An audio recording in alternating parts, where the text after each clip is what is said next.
hour. So we're ready to go. So thank you, Kevin.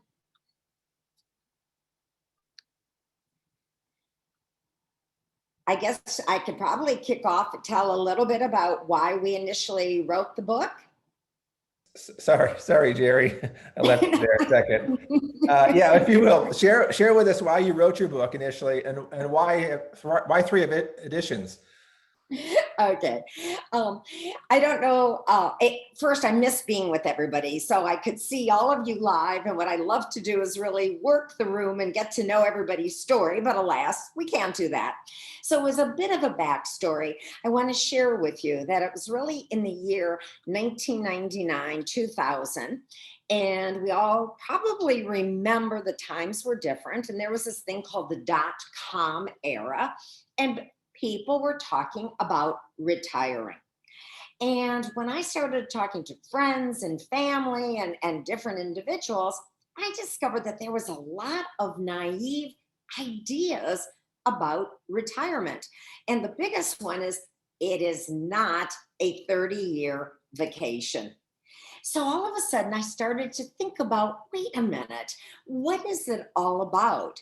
And that really led to the first edition of the book, because we all know that that's when the Hudson Institute in the year 2000 was coming out with all this data showing that we were living longer, healthier, overall younger lives, and that 3 million baby boomers are projected to live to be 100.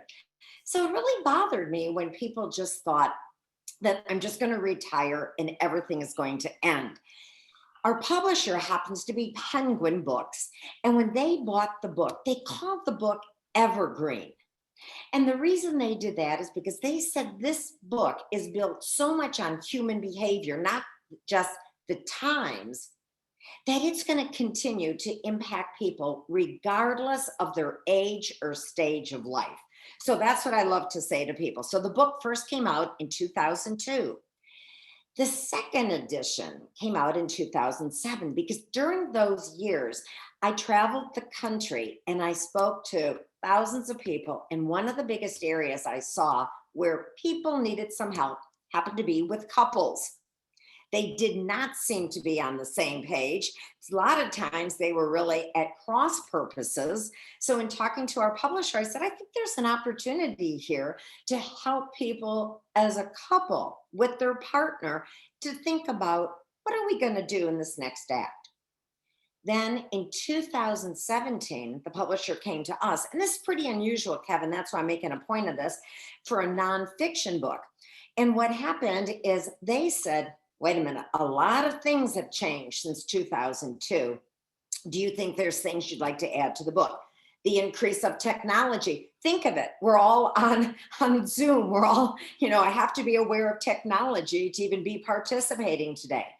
Time had really taken on a different sense of import back there. And back then, and we would talk about people saying, well, if I had the time, I would do this. Or when I do have the time, I'm going to do this. Little did we know when that book came out in 2018, what was going to be coming shortly thereafter and the impact it would have on this concept of time. So the third edition is out there.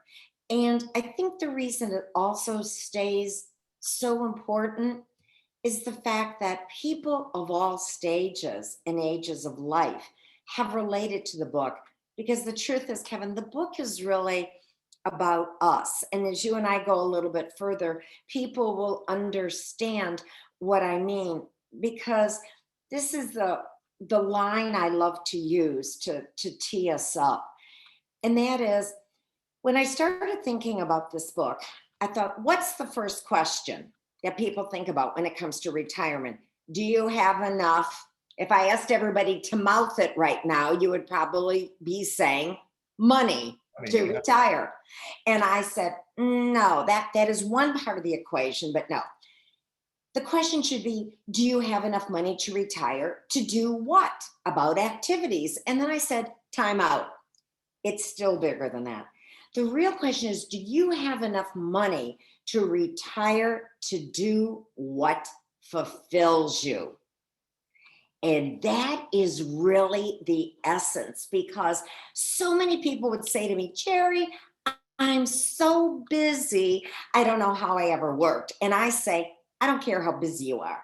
I want to know, are you really fulfilled? Are you getting your buzz? Do you really know what makes you tick? So this is where, if all of us were together, boy, I see some of these names, and Kip and Carolyn and Nita, I would be going right up to you and saying, talk to me.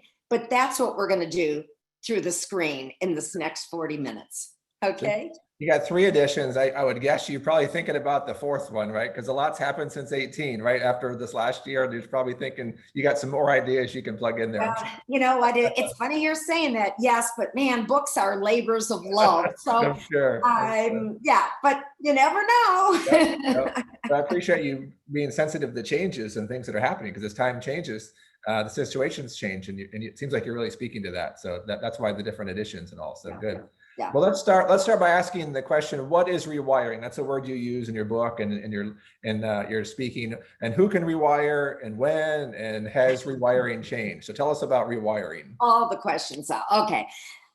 I want people to imagine that rewiring is really about the energy that is running through our veins. And the reality is that energy doesn't stop when you retire, when you leave a corporation, when you sell your business, when you stop doing volunteer work, when you get off of a board.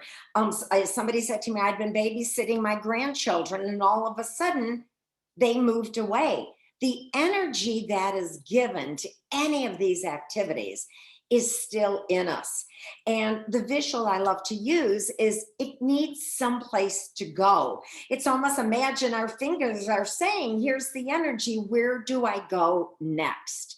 So rewiring is not an end game. It's really a process.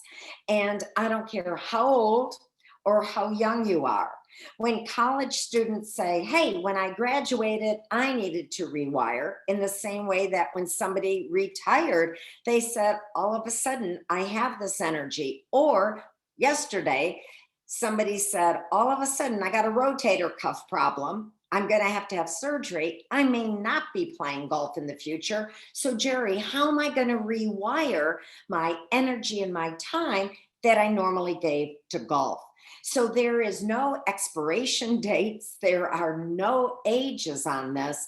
But my co-author, Rick Miners, who I'll also say is my husband and business partner, he came from a background and a career of outplacement, of transition. And he said, people are good, but let's make it easier for them. Let's give them like almost a turnkey. And that's why we came up with the 5 steps, Kevin, because we wanted people to be able to recognize if they want to make some changes, you don't just go right into it, that there's a process to it. And that's why even on the cover of this latest edition of the book, but as you can see, the 5-step process. Initially, everything was targeted to work, but now my belief is it's targeted to our fun, our play, our activities, our community, our civic engagement. I'm going to give you ideas today that apply to all of this. But that's kind of the small version of rewiring. Sure. So it's about making changes, and I think we have a poll, right? We want to get some involvement with some of our participants. That would be great. Since we can't be in person, we're going to get them to answer online. So right. You guys should all see the poll on your screen, and if you can enter your answer to this question: have you been thinking about making changes, such as adding or deleting anything from your life? Yes, no, not sure. It's all anonymous. We're not going to hold you to any of these things. This is just your opinions on this. We'll give this a few more seconds here and let everybody get a chance.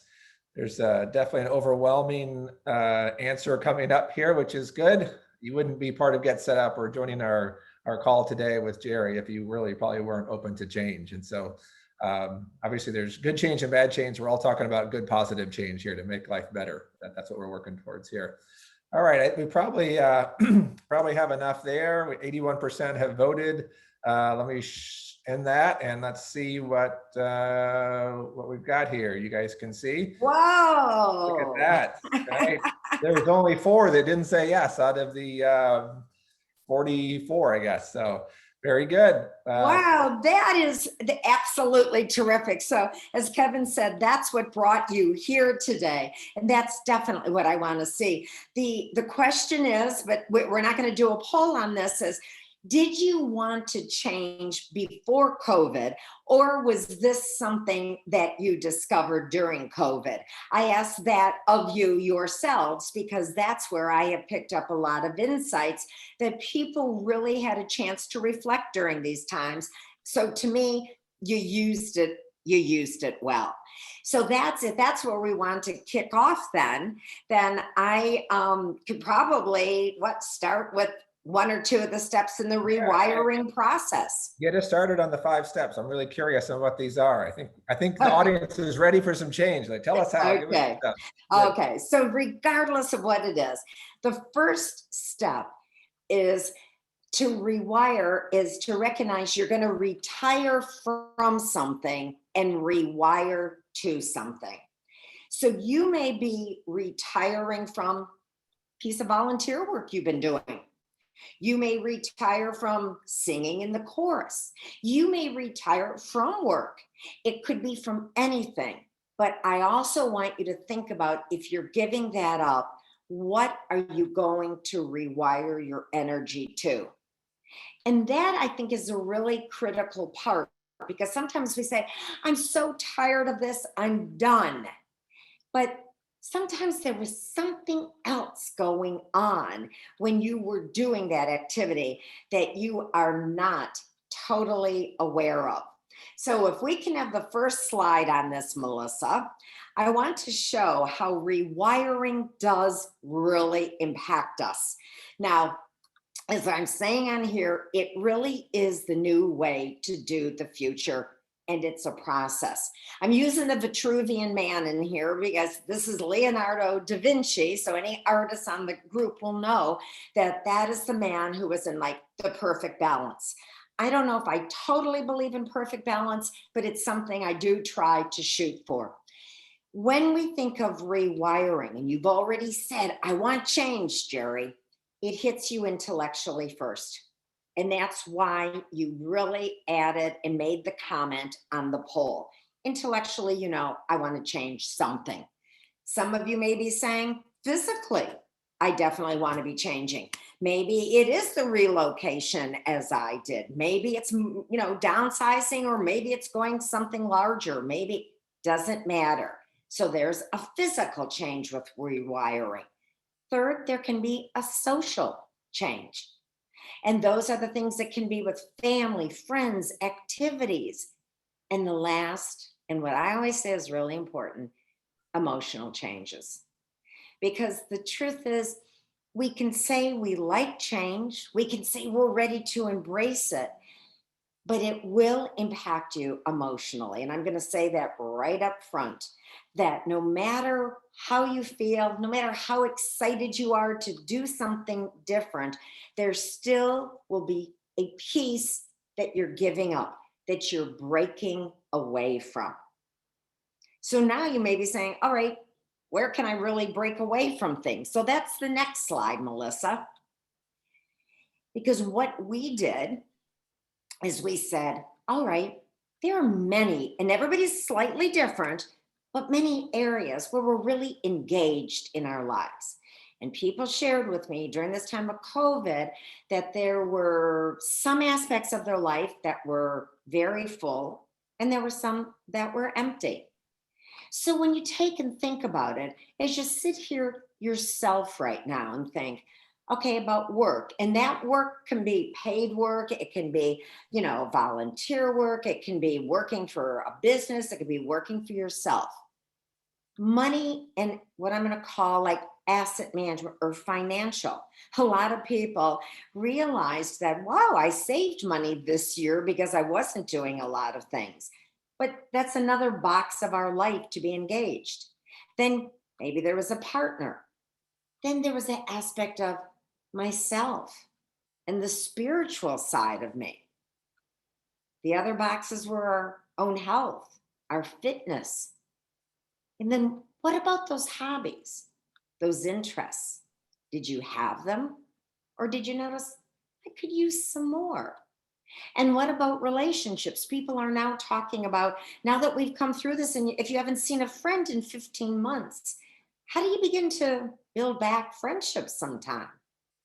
And what about volunteering, hands on, or wanting to be on boards where you can really work to help an organization's mission to give back to your community? And then your own personal growth and learning. The fact that you're here today very much shows that you're in this category.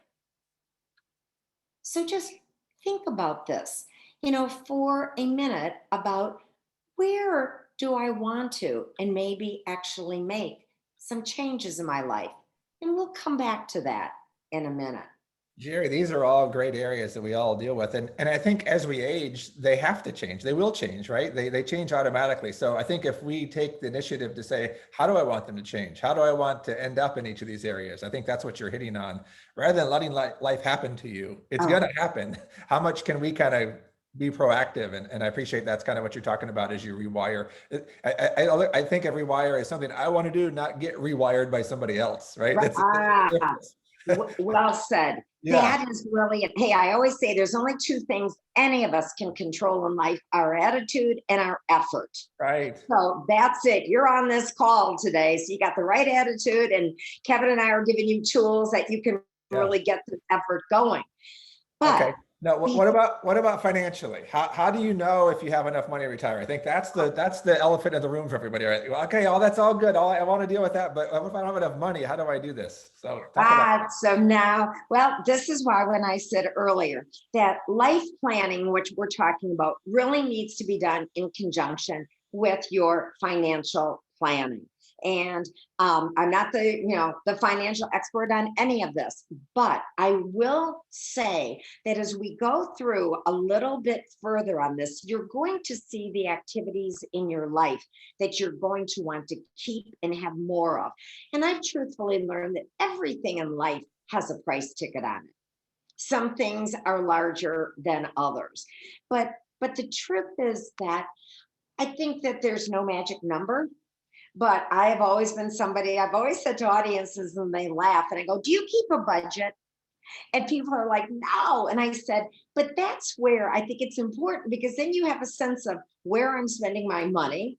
It's just like when we have a calendar, which I'm going to talk about in a minute, where you're spending your time. But I think that sometimes that we don't always reflect on what things cost us. And also when you get into this next act, there is going to be more time. And many of you are probably in this next act, or maybe a serial retiree, a post retiree, or pre-retiree. And that's why I won't ever say always just be working with a financial advisor, but I will say work with an expert in some way. And that's a great topic. And I don't know if you had them already, Kevin, but I do think that, people, if somebody can speak in a broad sense and give people an idea of where your money is, how much do you have, and how can I use it? And the truth is, we do have to plan for longer now. Right. Because we are living that longer, healthier life. Can't say which of us is going to get the gift of longevity, but I don't want to run out of money before I run out of life. And right. So I think that's the big, but on my flip side, I want us to have as much life in our life and really have the gusto. But this is the part that, to me, if you are just saying, what is one of the key things that Jeri wants to focus on now, it is all about us. So if we can bring up the next slide, I would love to hear your response on this one, Melissa. I mean, the next poll, excuse me. And the question is, as it's coming up, and you can start thinking about the poll question, do you know what motivates you? Yep. A couple of parts to this one. So you can see the first question is, do you know what motivates you? As Jeri was saying, what gets you excited? What gets you out of bed? What keeps you up at night? What are the things that motivate you? And then the second part is there's some multiple choices there that you can pick from, and they scroll down. If one you don't like is there, scroll up and down. That second question has about 8 different options. So there's money, freedom, making a difference, power, creativity, accomplishment, social interaction, other. Good. All right, we got. Can you choose more than one for number 2? Try. I think don't think so, but I don't think, but you can try. You can. Okay, somebody did. Go for it. Yes, I chose more than one. Okay, I did too. good. Yes. Me Why too. choose one if you can pick 2, right? That's good. I picked 4. You picked That's 4. okay too. Very, very motivated. All right, give you another couple seconds. People are still voting. We're almost to 40 here. Okay, 75% of you. All right, last couple seconds if you're really deliberating here, make your final vote. All right, that's good. All right, here's the results. Yes, so overwhelmingly people said yes, they 81% said yes, they know it motivates them. There's another 18% that are unsure. And it's important to figure that out, right? I mean, if you go on a trip and you don't know where your end destination is, you're never going to get there. You'll never make it to where you want to be.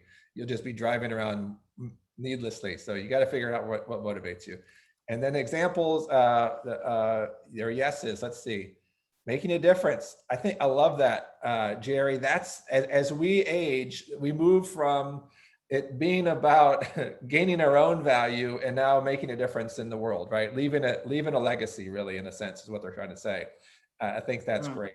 The good shift there. These other things are all good and good. Nobody said power. We're kind of over that, right? We got more power than we want right now. We're ready to give some of that away. Let the younger people do that.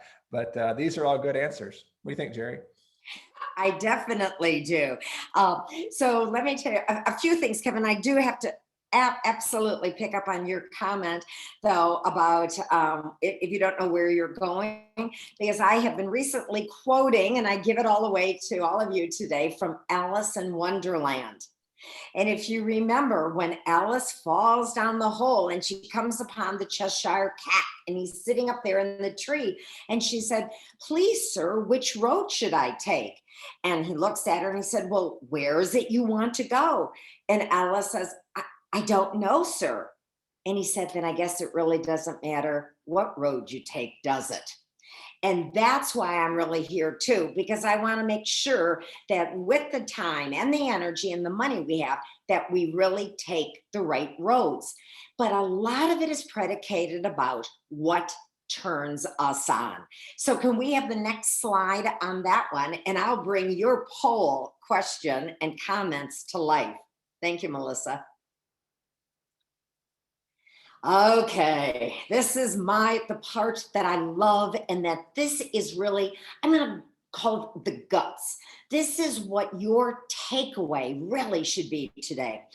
When we were working on this book, and remember I said to you at the beginning, it isn't about the money only. It is not about just what are you going to do. It's about what is going to fulfill you.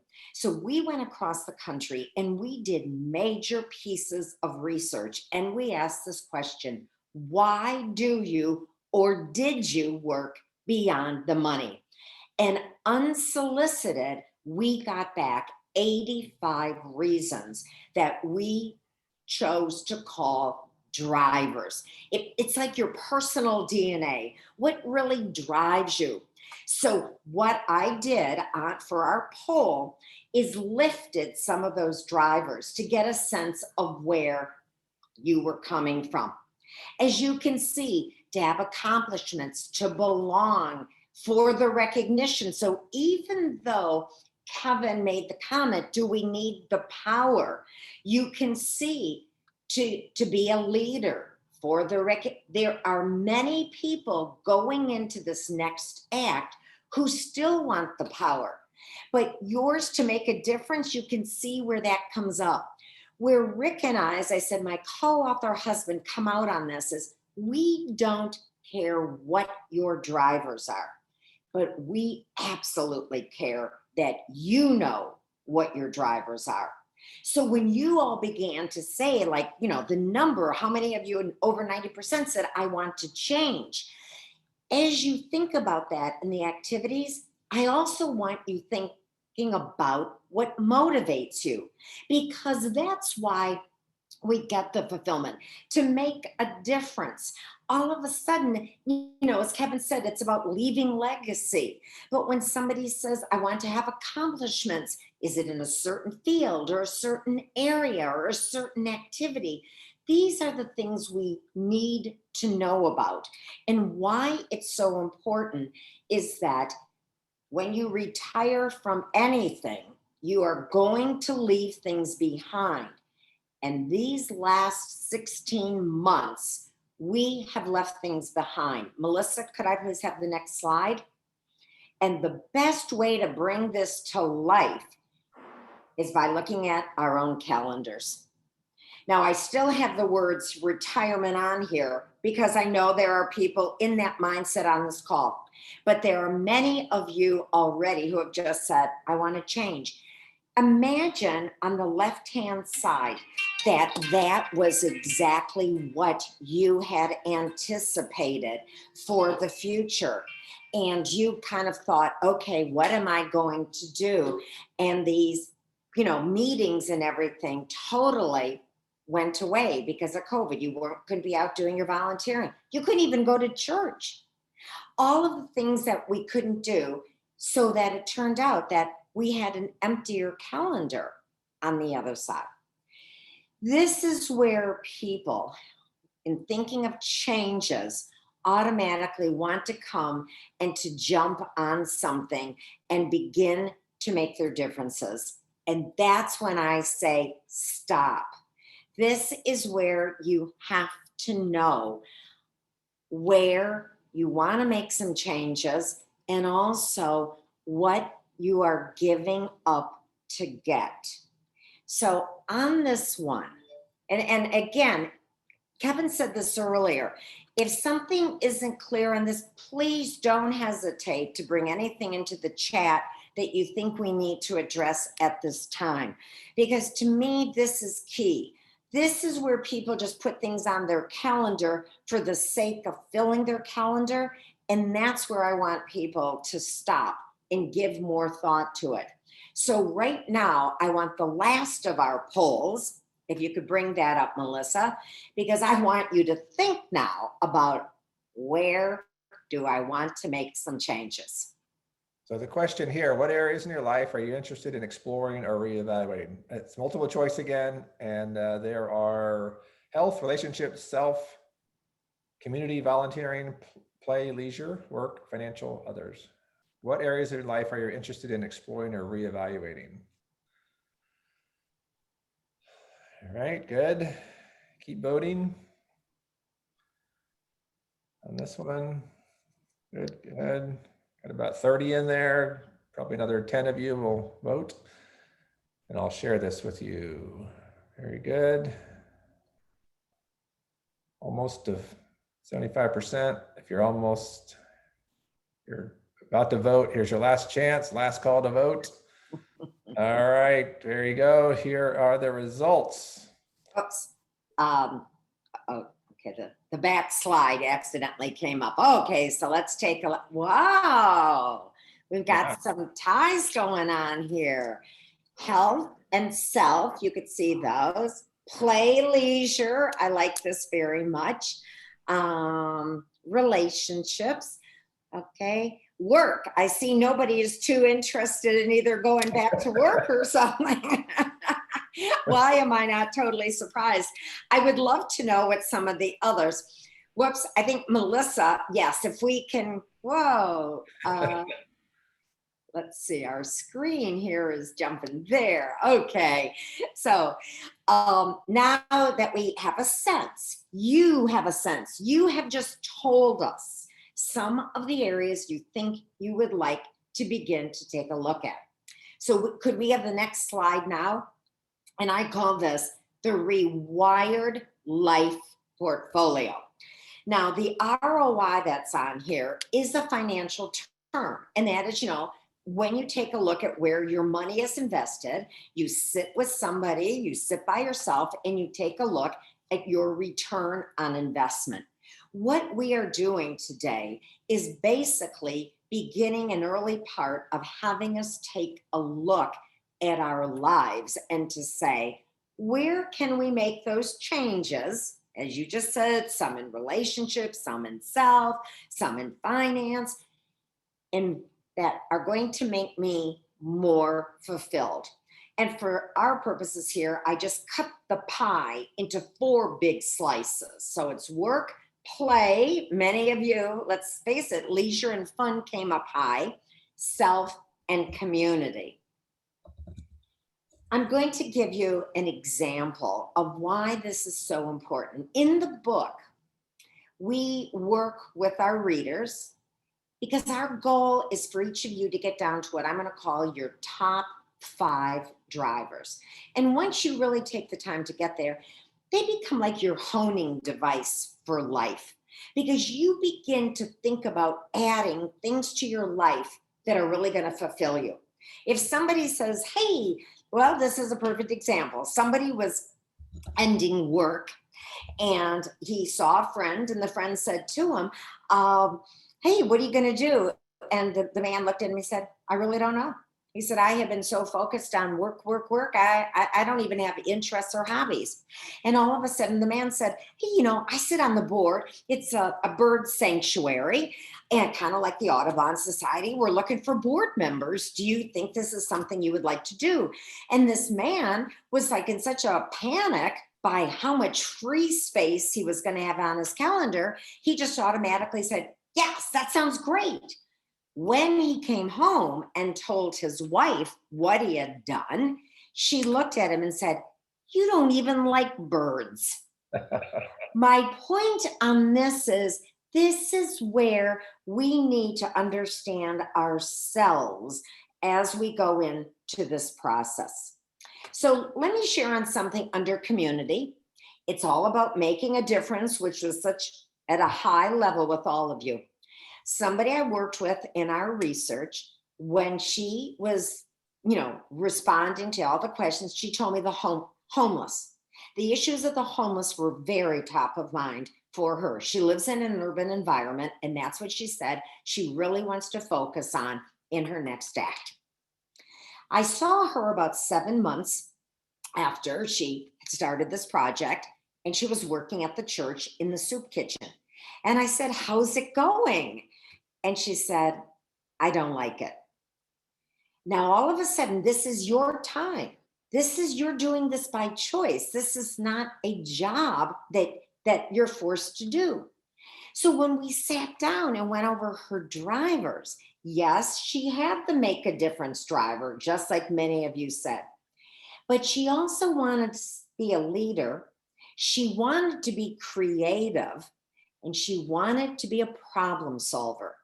What we realized as we looked at her drivers is that she was on the wrong side of the homeless issue. Instead of doing the one-on-one hands-on serving to the homeless, she realized she wanted to be on the program side. She wanted to be developing some of the ideas and maybe eventually get herself much more involved with one of the homeless feeding organizations. Wow. That's my point. Yes, Kevin. Yeah. Do you find that a lot of people struggle with this piece of kind of giving themselves permission to think about themselves at this stage, because so much of their life before was dictated for them? Yes. And I'm thinking of doing a shirt that says become self-centered. And I don't mean that in a really terrible way, but I'm going to say it to every audience member today. I am giving you permission to think about yourselves. It's about time. The other thing, and I will make a special call out sometimes to women, often we can put our needs lower on the ladder. Right. And put other people's, ahead. And I'm not just going to say that that's just women. I hate pejoratives, but I've definitely seen that occurring. To me, this is your It's all of our life stage. So we have to be going for what we know makes us tick. And then audience, every listener. And then when you do, and you know it's right, you Right. really feel it, then you have to have the guts to be able to say to somebody, as somebody just sent me an email and said, I told my daughter I cannot babysit more than 1 day a week Right. because I have some dreams to pursue. And I Yes. thought, that's it. Yeah. Right. Yeah. Yeah. I think we're so programmed traditionally. We're programmed so to be compliant and do what everybody else around us, everybody in leadership around us wants us to do. And even like you said, I mean, good parents give everything away for their kids and their time, and they sacrifice themselves. But as we age, we move into a new stage where the rules are different now, and people feel bad doing what they want to do. So I like that you're encouraging us to give yourselves permission, because you can take care of yourself and still be generous. You can take care of yourself and still be kind. Doesn't mean you're this monster because you're taking care of yourself, right? Oh, no, and that's it. And I've done a special thing on the whole rewiring for caregivers, Yeah, because if you're always giving to others, how are you replenishing your spirit, your soul? So you have to know, well, what does it mean for me to rewire a little bit? right, Absolutely, Kevin. right, right. And as parents, I mean, as long as you're a parent, you're always a parent, and then you become a grandparent, and you want to continue to fill that role, but you have to draw those boundaries. I like that example you said, like, I can't babysit as much as you want me to. It's making me sick. I'm getting exhausted and worn out. I love you and I love the kids, but it's going to hurt me if I keep doing as much Right. as you think I can do. And then anger begins to come in, Yeah, a little bit as well. And yeah, those are some of the things that, as we go through this process that we're talking about today, that I think that people are realizing that on. And one of the things I will say, get rid of the word if it's still in your vocabulary, perfect. I yeah. remember as like a kid growing up when somebody would say, her floor was so clean you could eat off of it. It was so perfect. And I was like, who wants to eat off of a floor? And but those were some of the things. And I think in this life stage that we still, and that's where I've seen a little bit of conflict between couples and everything, and even with friends, Right. that sometimes a friend can be a little bit toxic. So when those of you who said about relationships, some people are going to be reevaluating friendships, because you want to be surrounded by positive up people. And if you've got dream stealers in your life, something we talk about in the book, that can hurt you and it can stop you from going forward. Yeah. Right. And I think that speaks too about what stage those friends are in your life around you, or even if you're living with kids, right? They're at a different stage. It's important to be around people that are kind of in the same stage you are, so you can kind of be like-minded, because you're going to think and act different. Well, you are, but I'm going to say this too. I think we have to be like a little bit careful, because then, when people will say, oh my gosh, you have that problem. Well, listen to my problem. So I do think it's very good to have generational friends. Yes. I absolutely, because I think those, they keep us on our toes. They bring a sense of different ideas forward, and they make us cooler, I think, as we really age. And there's really, when you want to be valued, and that's one of the drivers, I always say to people, like, by whom? Yeah. And I think, and that plays into the audience. If you want your kudos, if you want accomplishments, this is really, we're really kind of opening it all up today. And, that's why, talking this way, between the two of us, I think is good, because hopefully we're addressing maybe some of the things our listeners are thinking. Right. Right. Yeah. Absolutely. But even the generational thing is good for perspective, but they're going to have different drivers. I think that was my point, is that, right? They have different drivers at different generational places. Yes, but I do. Thank you for that, Kevin. There's something I want to say, though, is that our drivers really don't change during life. Okay. They just, if you had a competitive driver in the workplace, you might still have that competitive driver on the golf course, in a bridge, raising money for a bake sale. So that driver is still there. You're just transferring how you're going to fulfill it into something else. So don't ever really think, oh, I'm not going to be competitive anymore, because we are seeing something happening right now. That's a new trend with competitive retirements. We saw competitive, I got my COVID shot first. I mean, we absolutely saw that. And now with people getting back to travel, well, where are you going? How soon are you? Right. So I think we have That's to a be great, no, that's a great, I think that's a really helpful clarification there. The driver doesn't change, but the application of it or where you apply it has to change, or you're going to get frustrated, right? That's where the rewiring comes in. exactly. That's where like That's going it. from something to something. If you don't make that transference, then you get frustrated, right? Because your Yes. drivers just get stalled because you can't apply them in the right place. Right. Yeah, that's good. That's good. Yeah. Ah, great, great. How do you stress having curiosity and purpose? How does that Oh. come in? Well, curiosity to me is, if people used to say to me, is there one thing that you wish everybody could have? And I'd say, yeah, I'd love to give you the gift of curiosity. I'm somebody who, I kind of laugh and say, I have an insatiable curiosity. I want to know what's coming around the corner. I want to know what's next. And I think that's where sometimes people need to motivate themselves. One of my drivers is continuous learning. And so I love to learn as much from audiences as I love to share with them. But I would say to our audience today, if we don't have the poll on this one, but how curious are you? And how do you demonstrate that you're curious? How would somebody know if you said, I'm really curious? How and where was the last time you showed it? Because as we go through life in these stages, I have a line that says, make every day special, even in a tiny way, or it won't be. And so the curiosity is that part of the brain that just really gets you out there to try something that's different. You may hate it, but at least you tried it. Because I don't want people taking dreams, incompletions, ideas to the grave. Quite simply, try it. And if you say, I will share with you, I very rarely say this, but one of the things on my bucket list had been to be in the Macy's Thanksgiving Day Parade. And through a friend, I was able to do it. I will tell you, I'm not going to go into this now, but it was the time that Ronald McDonald, literally the balloon ran out of air. And by the time we got to the end, he was like sitting part of his foot on my shoulder.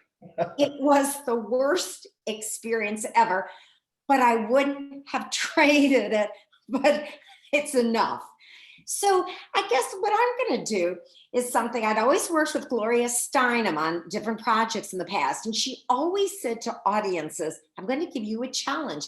And starting today, later today, when we end this call, become to every member of this call something that you show a little bit of curiosity about.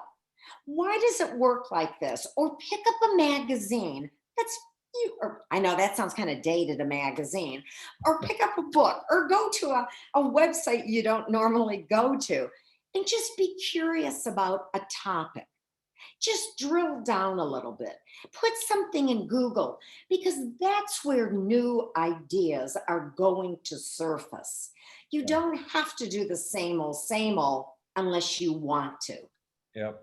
That's good, Jeri. I mean, in this audience, our GetSetup learners are all lifelong learners, and they're curious folks, and they're so much fun to be able to work with. As a guide, I get to spend hours with them every week, and they're all curious, and I love that about them. So I think there's a lot of alignment with what you're saying there. That curiosity and purpose keeps us going, right? It keeps us hungry for more, and knowing there's more out there, and that we don't really arrive. Life's such a journey that we can keep pursuing, and that keeps us going. I think that's great. I love it. And then you asked about the word purpose. And let me say something on this. I think that there was a time, some authors, some speakers, consultants like myself, it was all about purpose. So what I like to say is there is purpose with a large capital P and with the small letter P.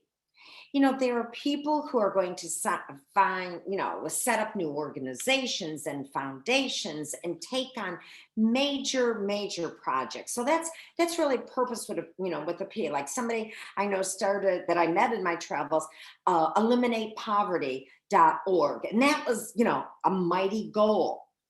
But you can have different kind of purpose when people will say, well, is it too trite if I want to try to really get out there and run a mini marathon? And I said, absolutely not. And I think somewhere along the way we elevated purpose. It is important because I'm not going to kid you, Kevin, there is enough data that shows when people are moving in the direction of a goal of having purpose, they're happier Right. because there's just something to shoot for. Yeah. So I think sometimes when, and even when we have the whole idea of purpose, it's like, whoa, it just doesn't have to be that big. Yeah. Yeah. Right. And some people get kind of frozen, not knowing the specificity of their purpose. So they do Right. nothing, right? They just kind of, and then they end up floating. They're even worse off. Floating's worse than having a direction anyway, getting going. Yeah. So one of our attendees had the idea saying we all need a t-shirt. Felice says we all need a t-shirt that reads "Do not disturb, I'm rewiring." Do you have any of those shirts, Jeri? People wear them. I don't know, but I like that idea. I've always, kidded around about that, but I like that. Thank you. This audience would buy them. You could take orders today if you had that shirt. Wow, I like this. It's so funny. I just heard Rick laughing in the background on this too. But it's so funny. We were saying this because even in the move, and I take a personal minute on this, it's only been 8 months from New York City to down here to Sarasota. And that's what I have seen. So many people who are happy, but they're looking for the next. And that really is, that sums it up. And the rewiring, and I know it's great now, on my card, I'll say rewiring expert, and people will say, are you an electrician? and I'll say, kind of, I want to help people light up their lives. So, there's something here. Right. Well, I love the rewire because to me, it implies a connection from one thing to another, right? When you rewire, you're reconnecting from one thing to another. It shows purpose in that. And it shows when you connect your purpose and your power and all of your 5 steps, that's really a good picture of what you're really doing. There's action involved. It's retiring is not doing nothing. Rewiring is showing there's action. I like that. That's really it. And you just said the connecting. And I sometimes like to use the example of a lamp. A lamp can get unplugged. It still has the capability to light up a room. It just needs a new plug to get plugged into. And that's how I feel we are as well. Yes. And, why do I believe this too, Kevin? When some of our participants said to focus on health, we all know that the more we can be engaged with others, and social interaction came up high on the poll also. It's the old Barbra Streisand song about people who need people. And I think over these last months, we've discovered that as well. But there are health benefits really to rewiring because you're with others, you're using your brain, you're using your noodle, and we're expanding ourselves, and the curiosity actually ties into a different part of the brain too. So there are payoffs that are social and civic and community, but definitely from the health benefits too. And then there are 2 things, if you're going to allow me to bring these up, but 2 things go on. We've seen, we call it rust out or burnout. Yeah. And some people just go, I'm chilling. It's a 30-year vacation. I'm staying on this hammock.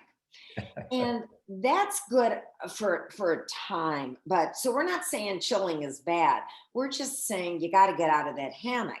Yeah. On the flip side, there is burnout. Yeah. When some people saw their calendar so void and so empty, they just ran to put everything, no matter who said what, they signed up. Right. Not only were they not getting fulfillment, but they said, I put myself back in the same wheel that I was on before. Right. So that's why the drivers really become our guide. It's almost like when you go through the book and you learn your drivers, it's like you've had a therapy session, and didn't have to go into therapy. Right. Jeri, this has been fantastic. We're running out of time here. Let me do a couple wrap up things here. We want to take a picture of everybody on our group photo. If you can turn your camera on, our photographer's going to jump in, take a couple photos. We like to memorialize great moments like this where we have great guests and great learners together. So if you can do that, that'd be great. I'm going to get you into that mode and let you see, get our picture taken there. I think, and then while they're doing that, I also want to let you know how you can get a hold of Jeri. We'll share her website and how you can get her book. You can get her book on Amazon. We'll give you these links. So we'll send these links out also to everybody who's registered for the class. Thank you, our audience here in the front row and those in our live stream communities. If you like a recording of this event, you can email our support team at help@getsetup.io. And if you're new to GetSetup, we hope you've gotten a taste of what we do. We have over 140 online classes weekly designed for older adults, taught by older adults. These classes are free as we work with local governments and community Medicare to organizations who support our members with free classes. If you like this event, one of our other classes might be for you as well. Look for the link to sign up for these classes in the chat here in Zoom or on our live streams at getsetup.org. Everyone who registered will receive an email with the event after the event and follow-up links and notes, including the links of some of the relevant classes that are coming up by our guests and other guest speakers.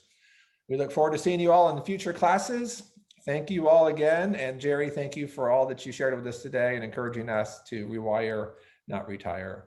My pleasure. Very Best good. all of you. Thank you so much. Hope you all have a great, wonderful day and hope to see you again on Get Set Up soon.